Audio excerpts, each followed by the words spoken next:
പരിശുദ്ധ ബൈബിൾ ഉൽപ്പത്തി അധ്യായം 2. വചനത്തിന്റെ പുതുവെളിച്ചം തേടുന്ന എന്റെ പ്രിയപ്പെട്ടവരെ, നമ്മൾ കഴിഞ്ഞ ദിവസം വായിച്ചു നിർത്തിയതിൽ നിന്ന് തുടങ്ങാം. എല്ലാവരും കഴിഞ്ഞ അധ്യായം വായിച്ച് കേട്ടിട്ടുണ്ടാകും എന്ന് ഞാൻ വിശ്വസിക്കുന്നു. 1-ാം അധ്യായം കേൾക്കാത്തവരാണ് നിങ്ങളെങ്കിൽ മുകളിൽ ഐ ബട്ടണിൽ കൊടുക്കാം. അത് കേട്ടതിനു ശേഷം മാത്രം ഇന്നത്തെ 2-ാം അധ്യായം കേൾക്കുക. എന്നാൽ മാത്രമേ കൂടുതൽ മനസ്സിലാക്കാനും പഠിക്കാനും പറ്റുകയുള്ളൂ. സന്ധ്യയായി, പ്രഭാതമായി, 6-ാം ദിവസം. 1-ാം അധ്യായത്തിൽ നമ്മൾ ഇവിടെയാണ് വായിച്ചു നിർത്തിയത്. ഇന്ന് 2-ാം അധ്യായത്തിൽ നമ്മൾ ഇങ്ങനെയാണ് തുടങ്ങുന്നത്. അധ്യായം 2. അങ്ങനെ ആകാശവും ഭൂമിയും അവയിലുള്ള സമസ്തവും പൂർണ്ണമായി. ദൈവം തന്റെ ജോലി 7-ാം ദിവസം പൂർത്തിയാക്കി. താൻ തുടങ്ങിയ പ്രവൃത്തിയിൽ നിന്ന് വിരമിച്ച് 7-ാം ദിവസം അവിടുന്ന് വിശ്രമിച്ചു. സൃഷ്ടികർമ്മം പൂർത്തിയാക്കി തന്റെ പ്രവൃത്തികളിൽ നിന്ന് വിരമിച്ച് വിശ്രമിച്ച 7-ാം ദിവസത്തെ ദൈവം അനുഗ്രഹിച്ച് വിശുദ്ധമാക്കി. ഇതാണ് ആകാശത്തിന്റെയും ഭൂമിയുടെയും ഉൽപ്പത്തിച്ചരിത്രം. ഏദൻ തോട്ടം. ദൈവമായ കർത്താവ് ആകാശവും ഭൂമിയും സൃഷ്ടിച്ച നാളിൽ ഭൂമിയിൽ പുല്ലോ ചെടിയോ മുളച്ചിരുന്നില്ല. കാരണം അവിടുന്ന് ഭൂമിയിൽ മഴ പെയ്യിച്ചിരുന്നില്ല. കൃഷി ചെയ്യാൻ മനുഷ്യനുണ്ടായിരുന്നുമില്ല. എന്നാൽ ഭൂമിയിൽ നിന്ന് ഒരു മൂടൽ മഞ്ഞ് ഉയർന്നു ഭൂതലമെല്ലാം നനച്ചു.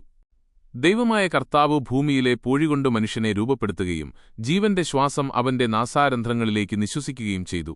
അങ്ങനെ മനുഷ്യൻ ജീവനുള്ളവനായിത്തീർന്നു. അവിടുന്ന് കിഴക്ക് ഏദനിൽ ഒരു തോട്ടമുണ്ടാക്കി താൻ രൂപം കൊടുത്ത മനുഷ്യനെ അവിടെ താമസിപ്പിച്ചു. കാഴ്ചയ്ക്കു കൗതുകവും ഭക്ഷിക്കാൻ സ്വാദുമുള്ള പഴങ്ങൾ കായ്ക്കുന്ന എല്ലാത്തരം വൃക്ഷങ്ങളും അവിടുന്ന് മണ്ണിൽ നിന്നു പുറപ്പെടുവിച്ചു.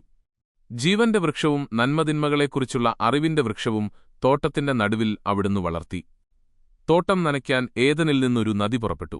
അവിടെ വച്ച് അത് 4 കൈവഴികളായി പിരിഞ്ഞു. 1 പിഷോൺ. അത് സ്വർണത്തിന്റെ നാടായ ഹവില മുഴുവൻ ചുറ്റിയൊഴുകുന്നു. ആ നാട്ടിലെ സ്വർണം മേൽത്തരമാണ്. അവിടെ സുഗന്ധദ്രവ്യങ്ങളും പവിഴക്കല്ലുകളുമുണ്ട്. 2 ഗിഹോൺ.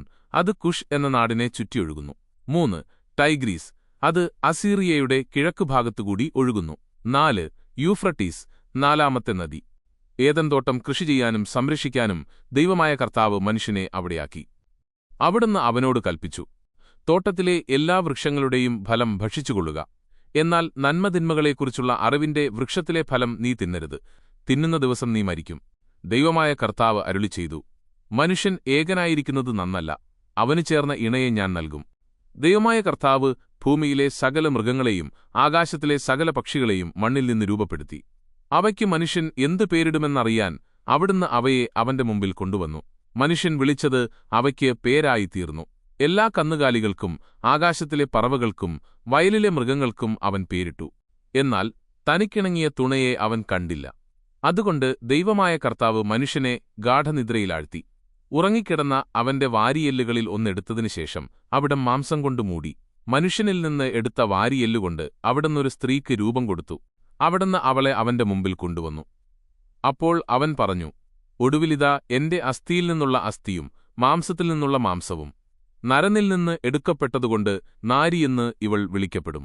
അതിനാൽ പുരുഷൻ മാതാപിതാക്കളെ വിട്ട് ഭാര്യയോട് ചേരും. അവർ ഒറ്റ ശരീരമായിത്തീരും. പുരുഷനും അവന്റെ ഭാര്യയും നഗ്നരായിരുന്നു.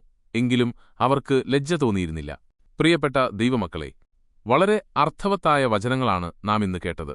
മനുഷ്യന്റെ സൃഷ്ടിയെക്കുറിച്ചും കുടുംബബന്ധത്തിന്റെ പാവനതയെക്കുറിച്ചും ഈ വചനങ്ങൾ നമ്മെ ഓർമ്മിപ്പിക്കുന്നു.